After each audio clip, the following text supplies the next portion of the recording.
కొంతమందికి ప్రెగ్నెన్సీ టైంలో ఫిట్స్ వస్తాయి కదా మేడం, అప్పుడు ఎలాంటి కేర్ తీసుకోవాలి మేడం? ప్రెగ్నెన్సీ టైంలో ఇప్పుడు ఇప్పటి వరకు మామూలు వాళ్ళకి ఇది ఒక ప్రాణం అయితే ప్రెగ్నెన్సీ అప్పుడు 2 ప్రాణాలు. అంటే ప్రెగ్నెన్సీ టైంలో నార్మల్గా కొంతమందికి ప్రెగ్నెన్సీ అంతకుముందే ఫిట్స్ ఉండి ప్రెగ్నెన్సీ వచ్చిన వాళ్ళకి కూడాను కొన్నిసార్లు ప్రెగ్నెన్సీలో ఉన్నటువంటి హార్మోన్ల అసమతుల్యత కానీ ఎలా అన్నా అవనివ్వండి, ప్రెగ్నెన్సీ టైంలో 100 మందిని మనం తీసుకుంటే 30 మందికి ఫిట్స్ ఎక్కువయ్యే ప్రమాదం ఉంటుంది, 30 మందికి ఫిట్స్ అదే సైజులో ఉంటాయి, అంటే అదే నార్మల్గా.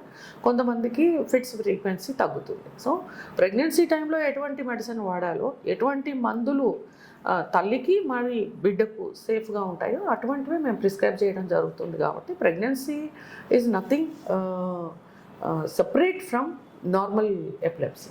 So epilepsy is epilepsy. When you are pregnant, you have to be more careful. ఇప్పుడు ఫిట్స్ అనేది జెనెటికల్గా ట్రాన్స్ఫర్ అవుతుంది.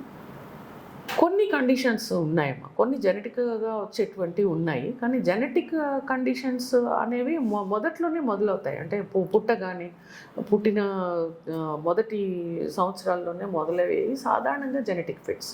చాలామంది ఏంటంటే ఫిట్స్ ఉంటే పెళ్లి చేసుకోవచ్చా, లేదా ఫిట్స్ ఉన్న వాళ్ళని పెళ్లి చేసుకోవచ్చా, తల్లికి ఫిట్స్ ఉంటే బిడ్డకు వస్తాయా అంటే not everything runs in families. There are few conditions which run in families. ఇప్పుడు నేను చెప్పినట్టుగా అనేక రకాల కారణాలు ఉన్నాయి ఫిట్స్ రావడానికి. సో ప్రతి ఫిట్ జెనెటిక్గా రాదు, కొన్ని ఫిట్స్ వస్తాయి.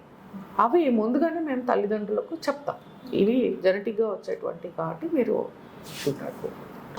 ఇప్పుడు ఫిట్స్కి ఏజ్ ఏమి రిలేటెడ్ కాదు, అదే కదా, పుట్టిన మొదటి రోజు నుంచి చనిపోయే లాస్ట్ రోజు వరకు ఏ టైంలో అయినా ఎవరికైనా ఫిట్స్ రావచ్చు.